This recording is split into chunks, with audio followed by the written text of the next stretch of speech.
So நீங்கள் பார்த்த வரைக்கும் பிகினர்ஸ் பண்ணக்கூடிய காமனான மிஸ்டேக்ஸ்லாம் என்னென்ன? மெயின் மிஸ்டேக்கை வந்து ப்ராடக்ட் ரிசர்ச்னு சொல்லி இப்போ நான் ஒரு மந்த்ரா கொடுக்குறேன்னு வச்சுக்கோங்களேன், அதெல்லாம் எனக்கு தெரியாது. என்கிட்ட இந்த பொருள் தான் இருக்குது, எங்கள் வீட்டில் இதுதான் சொல்கிறாங்க, எங்கள் அப்பா இதான் பண்ணுறாரு, எங்கள் மாமா திடீர்னு வந்து இந்த ஐடியா கொடுத்தாரு. ஸோ இது மாதிரி வந்து சுற்று வட்டாரத்தில் என்ன பொருள் இருக்கோ அதை தாண்டி வெளியில் வர மாட்டாங்க. இப்போல்லாம் இருக்கான்னு தெரியல, அந்தளவுக்கு யாரும் பண்ணுறதில்ல. ஏன்னா ஒரு ஃபோட்டோ எடுக்கணும், அதோட லைட்னிங் செட்டப், கேமரா செட்டப்பு, அப்புறம் அதில் க்ரியேட்டிவ் ஷாட்ஸ் எல்லாம் எடுக்கிறதுக்கு ஒரு நல்ல பட்ஜெட் கேட்பாங்க. இதுக்கு போய் நான் இவ்வளோ செலவழிக்கணுமா, நல்லா விற்றா நான் வந்து ஃபோட்டோ ஷூட் பண்ணுறேன்னு சொல்லி ப்ராடக்ட் லிஸ்ட் பண்ணுவாங்க. இமேஜ் சரியில்லாதனால நல்லா விற்காது. இது வந்து ஒரு க்ளோஸ்ட் லூப்பில் மாட்டிடுவாங்க. அமேசான் எவ்வளோ பெரிய வலைத்தளம், ஏன் ப்ராடக்ட் அவங்க வந்து விற்று கொடுப்பாங்க, அவங்களாம் விற்க மாட்டாங்க. நீங்கள் வெப்சைட்டுமே ஆரம்பித்தாலுமே நிறைய பேர் வந்து டிராஃபிக் வரும், நான் என் ரிலேஷனில் போடுறேன், இதெல்லாம் நடக்காது. நீங்கள் வெப்சைட் ஆரம்பித்தா Facebook, Instagram ads, influencer marketing பண்ணி தான் ஆகணும்.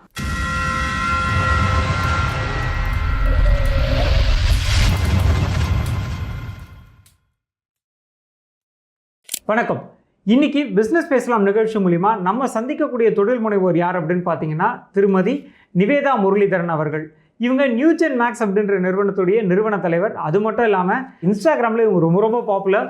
நீங்கள் ஒரு இ-காமர்ஸ் பிஸ்னஸ் ஆரம்பிக்கணும் அப்படின்னா அது சம்மந்தமான அத்தனை தகவல்களுமே இவங்களோட இன்ஸ்டாகிராம் பேஜில் நீங்கள் பார்க்க முடியும். வணக்கம் மேடம். வணக்கம் மேடம், பொதுவாகவே வந்து பார்த்தீங்கன்னா பிஸ்னஸில் வந்து ஒரு ஒரு புதுசாக பிஸ்னஸ் ஆரம்பிக்கணும் அப்படின்னு நினைக்கிறவங்களுக்கு பெரிய தடையாக இருக்கிறது என்னென்னா, பிஸ்னஸ் இப்போ ஆரம்பிக்கலாமா, அப்புறம் ஆரம்பிக்கலாமா, இது கரெக்டான டைமா அப்படின்லாம் யோசிச்சுட்டு இருப்பாங்க. நீங்கள் எப்படி பிஸ்னஸ்குள்ளே வந்தீங்க? உங்களுக்கு வந்து பிஸ்னஸ் ஆரம்பிக்கணும் அப்படின்னு நினச்ச அந்த ஒரு நாள், அதை பற்றி கொஞ்சம் சொல்லுங்களேன். ஓகே, என்னை பொறுத்த வரைக்கும் ஒரு நாளில் பிஸ்னஸ் ஆரம்பிக்கணும்னு நினைக்க முடியாது. அது ஒரு லாங் ப்ராசஸ் நினைக்கிறேன். அது எப்போ ஆரம்பிச்சதுலாம் எனக்கு தெரியல. பட் அடி மனசில் பிஸ்னஸ் ஆரம்பிக்கணும்னு மட்டும் இருந்தது. ஆனால் என்ன செய்யணும்னு தெரியாமல் இருந்தேன். ஒரு பாயிண்ட் ஆஃப் டைமில் சரி ஏதோ ஒன்று ஆரம்பிச்சு ஆகணும்ல, அது ஏன் இப்போயே ஆரம்பிக்கக்கூடாதுன்னு சொல்லி காலேஜ்லேயே வந்து ஸ்டார்ட் பண்ண ஒரு விஷயந்தான். ஸோ காலேஜ் படிக்கும்போது பிஸ்னஸ் பண்ணோன்னா என்கிட்ட இப்போ எதுவுமே இல்லை, நான் செய்கிற கைவினை பொருளை தவிர்த்து. சரி இதே சும்மா பிஸ்னஸாக ஆரம்பிப்போமே, வந்தால் பார்க்கலாம் அப்படின்னு சொல்லி ரொம்ப விளையாட்டாகவும் ரொம்ப அசால்ட்டாகவும் ஆரம்பிச்சது தான் இந்த என்டையர் பிஸ்னஸே. ஓகே ஓகே, சூப்பருங்க. இப்போ வந்து ஒருத்தர் வந்து ஒரு கடை வச்சுட்டு இருக்காரு, இல்லை வந்து எதுவும் மேனுஃபேக்சரராக இருக்கார். அவர் வந்து ரெகுலராக வந்து ஆஃப்லைனில் தான் விற்றுட்ருக்காரு. இப்போது ஆன்லைனுக்கு கொண்டு வராரு, இப்போ அமேசான், ஃப்ளிப்கார்ட்டில் கொண்டு வராரு அப்படின்னா அவர் என்னென்ன ஸ்டெப்ஸ் எல்லாம் ஃபாலோ பண்ணணும்? ஆல்ரெடி அவர் ரிஜிஸ்ட்ரேஷன்ஸ், லைசன்ஸ் எல்லாம் வச்சுருப்பார். அவர் டேரெக்டாக அமேசான், ஃப்ளிப்கார்ட்டில் விற்க ஆரம்பிச்சிடலாமா, இல்லை அதுக்கு வேறு ஏதாவது ப்ரொசீஜர் இருக்கா? இல்லை, ப்ரொசீஜர்லாம் ஒன்றும் இல்லை, ஃபோட்டோஸ் மட்டும் தான் இருக்கும். முக்கால்வாசி நான் ஆல்ரெடி ஆஃப்லைன் மேனுஃபேக்சரர்ஸோட பேசுகிறதுனால எனக்கு தெரியும். அவங்கக்கிட்ட இந்த ஃபோட்டோ ஷூட் ப்ராசஸ்லாம் இருக்காது.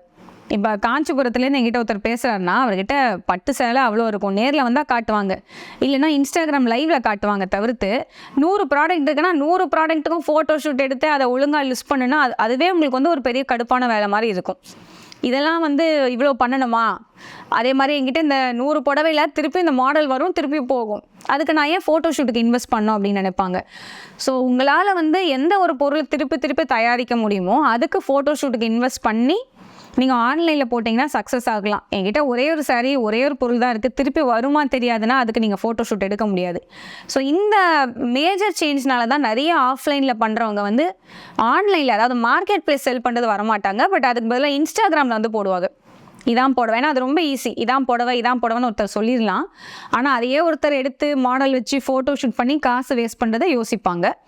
அண்ட் வெறும் ஃபோட்டோஸ் இருந்தாலே போதும், ஏன்னா அவங்ககிட்ட ஸ்டாக் இருக்குது, டாக்குமெண்ட்ஸ் இருக்கும், அவங்க அடுத்த லெவலுக்கு எடுத்துகிட்டு வரது ரொம்பவே ஈஸியான ஒரு விஷயந்தான். ஓகே, இப்போ வந்து அமேசான், ஃப்ளிப்கார்ட், மீஷோ இது மாதிரி நிறைய இ-காமர்ஸ் போர்ட்டல்ஸ் இருக்குது இல்லைங்களா? இதிலெல்லாம் லிஸ்ட் பண்ணுறது அட்வைசபிளுங்களா, இல்லை நம்மளே ஒரு ஓன் இ-காமர்ஸ் போர்ட்டல், நம்மளுடைய கம்பெனிக்காக ஒரு ஓன் இ-காமர்ஸ் போர்ட்டல் க்ரியேட் பண்ணி அதில் ப்ராடக்ட்ஸை லிஸ்ட் பண்ணி விற்கிறது அட்வைசபிளா? இது ரெண்டுத்தில் எந்த ஸ்ட்ராட்டஜி ஃபாலோ பண்ணால் நம்மளுக்கு ப்ராஃபிட்டபுளாக இருக்கும்? நான் பர்சனலாக ஃபாலோ பண்ணுறது மார்க்கெட் பிளேஸ் தான். ஆனால் நான் சொன்ன மாதிரி இதை மட்டும் நம்பிட்டு இருக்க முடியாது. திடீர்னு மார்க்கெட் பிளேஸில் ஒரு ரூல் கொண்டு வந்துட்டாங்கன்னு வச்சுக்கோங்களேன், நம்ம பிஸ்னஸ் அப்படியே படுத்துரும்.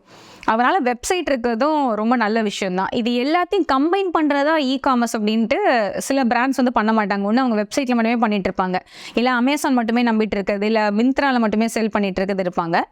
ஒரு பிராண்டை டெவலப் பண்ணால் எல்லாமே நீங்கள் பண்ணணும். ஒரே ஒரு சின்ன டிஃப்ரென்ஸ் சொல்கிறேன். இப்போ மார்க்கெட் பிளேஸில் விற்கிறோன்னா கமிஷன் சார்ஜ் வாங்குவாங்க, பயங்கரமாக நம்ம காசு இதுவாகும். ஆனால் கஸ்டமர்ஸ் பேஸ் அவங்க நல்லா கொடுப்பாங்க.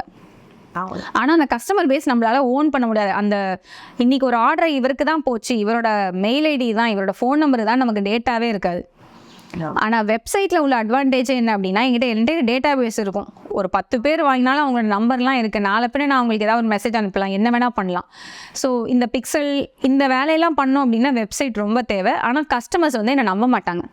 அமேசானை நம்புவாங்க. நான் புதுசாக ஒரு வெப்சைட்டில் ஆட்ஸ் ரன் பண்ணால் அதை நம்பி வாங்கி அதை கேஷ் ஆன் டெலிவரியாக போட்டு அவங்களுக்கு டெலிவரி ஆகி வரத்துக்குள்ளே ரொம்ப ப்ராசஸ் ஆகும். ஒரு பிஸ்னஸ்ன்றது இது எல்லாத்தையும் கம்பைன் பண்ணி எடுத்துகிட்டு போகிறதா ரொம்ப நல்லது. அண்ட் என்னோட ஒப்பீனியன் லாங் ரனில் நான் என்ன தான் மார்க்கெட் பிளேஸ் செல்லிங் இதெல்லாம் சொன்னாலுமே ஒரு லாங் ரனில் ஒரு பிராண்டு இருந்தால் கண்டிப்பாக வெப்சைட் இருக்கணும். அந்த ரிப்பீட்டட் கஸ்டமர்ஸ் அவங்களுக்கு வந்துக்கிட்டே இருக்கணும்னா அதுக்கு வெப்சைட் ரொம்ப ரொம்ப முக்கியமான ஒரு விஷயம்.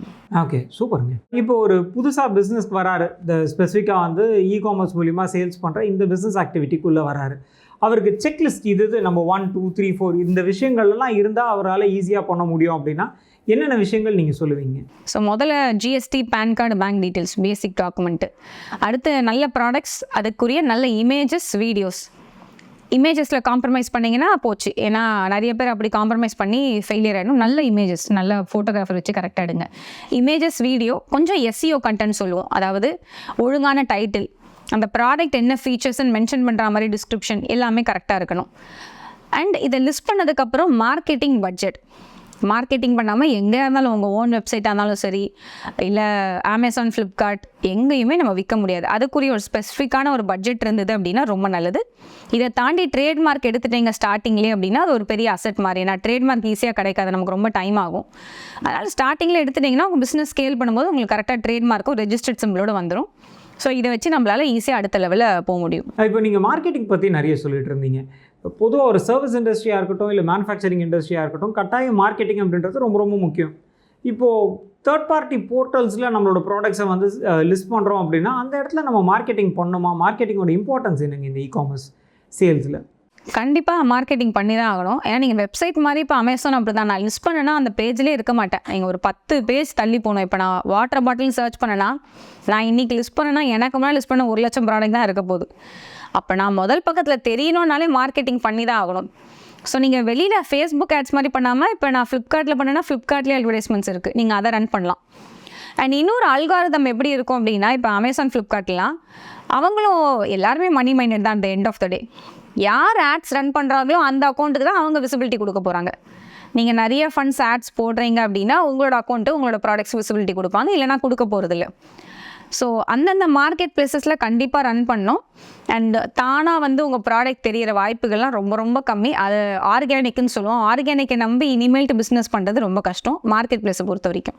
ஓகே ஓகே இதில் நிறைய விஷயங்கள் இருக்குது இல்லைங்களா? இப்போ பொதுவாக ஒரு பிஸ்னஸ் ஆரம்பிக்கிறாங்க, அதுவும் ஸ்பெசிஃபிக்காக அந்த இ-காமர்ஸ்க்குள்ளே வராங்க, ஒரு பிகினர் வராங்க அப்படின்னா அவங்க நீங்கள் பார்த்த வரைக்கும், ஏன்னா நீங்கள் கிட்டத்தட்ட ஒரு 10 இயர்ஸாக இந்த ஃபீல்டில் இருக்கீங்க, ஸோ நீங்கள் பார்த்த வரைக்கும் பிகினர்ஸ் பண்ணக்கூடிய காமனான மிஸ்டேக்ஸ்லாம் என்னென்னங்க? மெயின் மிஸ்டேக்கை வந்து ப்ராடக்ட் ரிசர்ச்னு சொல்லி இப்போ நான் ஒரு மந்த்ரா கொடுக்குறேன்னு வச்சுக்கோங்களேன், அதெல்லாம் எனக்கு தெரியாது. என்கிட்ட இந்த பொருள் தான் இருக்குது, எங்கள் வீட்டில் இதுதான் சொல்கிறாங்க, எங்கள் அப்பா இதான் பண்ணுறாரு.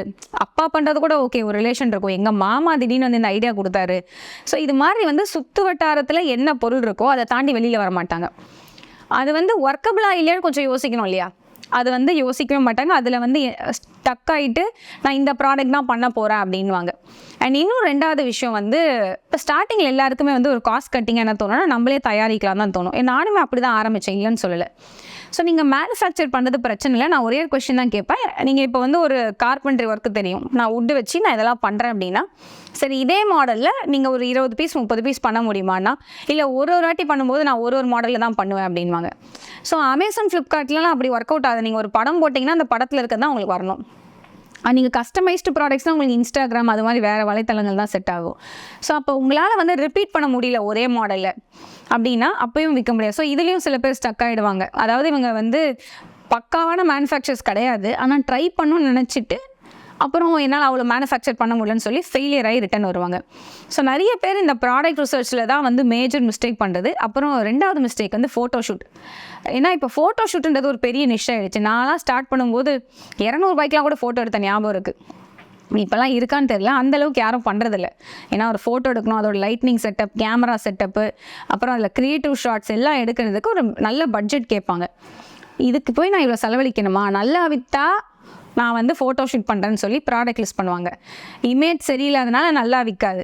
இது வந்து ஒரு க்ளோஸ்டு லூப்பில் மாட்டிடுவாங்க. ஸோ அதுக்கு பதிலாக இன்வெஸ்ட்மெண்ட்டில் தனியாக ஃபோட்டோ ஷூட்டுக்குன்னு எடுத்து வச்சிட்டிங்கன்னா, ஃபோட்டோ ஷூட் இருந்தால் தான் உங்களுக்கு வியாபாரமே நடக்கும்ன்றது அந்த புரிதல் இருக்காது. அந்த இடத்துல வந்து ஒரு கஞ்சத்தனம் தான். இப்போ நானுமே ஸ்டார்டிங்கில் அப்படிலாம் இருந்திருக்கேன். ஒருவேளை வித்துச்சுன்னா ஃபோட்டோ எடுக்கலான்னு, பட் நல்லா இருந்தால் தானே விற்கவே முடியும். ஃபோட்டோ நல்லா இல்லைன்னா போச்சு இல்லையா? ஸோ அந்த புரிதல் இருக்காது. அடுத்த 3வது பெரிய விஷயம், மார்க்கெட்டிங் நான் பண்ணணுமா? நான் ஏன் பண்ணணும்? அமேசான் எவ்வளோ பெரிய வலைத்தளம், என் ப்ராடக்ட் அவங்க வந்து விற்று கொடுப்பாங்க, அவங்களாம் விற்க மாட்டாங்க. நீங்கள் வெப்சைட்டுமே ஆரம்பித்தாலுமே நிறைய பேர் வந்து டிராஃபிக் வரும், நான் என் ரிலேஷனில் போடுறேன், இதெல்லாம் நடக்காது. நீங்கள் வெப்சைட் ஆரம்பித்தா Facebook, Instagram ads, influencer marketing பண்ணி தான் ஆகணும். ஸோ இந்த 3 இடம் வரும்போது, அந்த பட்ஜெட் ரிலேட்டடாக வரும்போது ஒரு ஷார்ட்கட் கண்டுபிடிக்கிற காரணத்தினால அதை வந்து மிஸ்டேக்ஸ் மாதிரி நிறைய பண்ணுவாங்க. ஸோ இந்த பிஸ்னஸ் ஒர்க் ஆகலைன்னு சொல்லி அவங்க ஈஸியாக பின்வாங்கிடுவாங்க. அதுக்கு பதிலாக கொஞ்சம் ஃபண்ட்ஸ் ரெடி பண்ணி ப்ராப்பராக பண்ணுறது ரொம்ப நல்ல விஷயம். சூப்பருங்க. இப்போது இந்த லாஜிஸ்டிக்ஸ் வந்து ஒரு பெரிய பேரியராக இருக்கும் இல்லைங்களா? ஒரு இடத்துல வந்து ப்ராடக்ட் மேனுஃபேக்சர் ஆகுது, கஸ்டமர் வந்து ஆல் ஓவர் இந்தியா எங்கேருந்து வேணாலும் அவங்க வந்து அதை பர்ச்சேஸ் பண்ண முடியும். அந்த டைமில் லாஜிஸ்டிக்ஸில் வந்து ப்ராடக்ட்ஸ் டேமேஜ் ஆகிறதுக்கு நிறைய சான்சஸ் இருக்கும். ஸோ அதை எப்படி ஓவர் கம் பண்ணுறது? இப்போ ஒரு ப்ராடக்ட் டேமேஜ் ஆச்சுன்னா ஆப்வியஸாக இவங்க வந்து ரீப்ளேஸ்மெண்ட் தான் கொடுத்து ஆகணும். அந்த இடத்துல அந்த லாஸை எப்படி வந்து ஒரு செல்லர் ஈடு கட்டுறதுங்க? 100% எலிமினேட் பண்ண முடியும்னு நம்ம சொல்ல முடியாது. பட் ஒழுங்கான பேக்கிங் மெட்டீரியல்ஸ், அந்த பபிள் ரேப், ஃபோம் ஷீட்ஸ் நீங்கள் யூஸ் பண்ணிங்கன்னா டு சம் எக்ஸ்டென்ட் ஒரு 95% வந்து நம்ம தவிர்க்கலாம். ஆனால் இதை தாண்டி நீங்கள் என்ன தான் ப்ராப்பராக பண்ணாலும் டேமேஜஸ்ன்றது ஒரு பார்ட் ஆகிடுச்சு. ஏன்னா ஷிப்பிங் பார்சல் கவுண்ட் வந்து ரொம்ப அதிகமாகிடுச்சு. அண்ட் அதை ஷிப்பிங் கொரியர் பர்சன் வந்து அப்படியே ரொம்ப அன்பாலாம் அதை எடுத்துகிட்டு போகிறதில்ல, அதை ஒரு மாதிரி தூக்கி தான் போட்டு தான் எடுத்துகிட்டு போகிறாங்க. ஸோ என்னை பொறுத்த வரைக்கும் நீங்கள் உங்களால் பெஸ்ட் முடிஞ்ச அளவுக்கு பார்சல் ஒழுங்காக அனுப்புங்க, நல்ல ப்ரொடெக்ஷனோட. அதை தாண்டி 1-2 உடைய செய்யும், அதை வந்து நம்ம வந்து பிஸ்னஸ் காஸ்ட்டில் தான் ஆட் பண்ணி ப்ராடக்ட் காஸ்ட்டில் தான் இன்க்ரீஸ் பண்ணியானோம் ஒரு டு சம் எக்ஸ்டென்ட்டுக்கு மேலே. பட் நல்ல பேக்கிங் பண்ணாலே மோஸ்ட்லி நல்ல பொருட்கள் எல்லாமே டேமேஜ் ஆகாது. பேக்கிங்கில் வந்து ஃபோக்கஸ் பண்ணோம். திருப்பி அதுலேயும் வந்து நான் சேவ் பண்ணுறேன், இதெல்லாம் நான் போட மாட்டேன், அப்படியே அனுப்புவேன்னா திருப்பி இந்த டேமேஜ் நடக்க வாய்ப்புகள் அதிகமாக இருக்குது. இன்றைக்கி நிறைய விஷயங்கள் நீங்கள் நம்மளோட வியூவர்ஸ்க்கு நீங்கள் வந்து பகிர்ந்துட்டு இருந்தீங்க. சூப்பருங்க, ரொம்ப நன்றிங்க. நன்றி ஷாம்பா. இன்றைக்கி திருமதி நிவேதா முரளிதரன் அவர்கள் இவங்க ஷேர் பண்ண அத்தனை தகவல்களும் உங்களுடைய பிஸ்னஸை நீங்கள் அடுத்தடுத்த நிலைகளுக்கு கொண்டு போகிறதுக்கு ரொம்ப உபயோகரமாக இருக்கும் அப்படின்னு சொல்லி நம்புகிறோம். இதே மாதிரி வேற ஒரு தொழில் முனைவோரோட அடுத்த வாரம் உங்களை சந்திக்கிறேன். அதுவரை நான் அறிவழகன், பிஸ்னஸ் லாயர், ல இன்டெலிஜென்ஷியா பிரைவேட் லிமிடெட். நன்றி, வணக்கம்.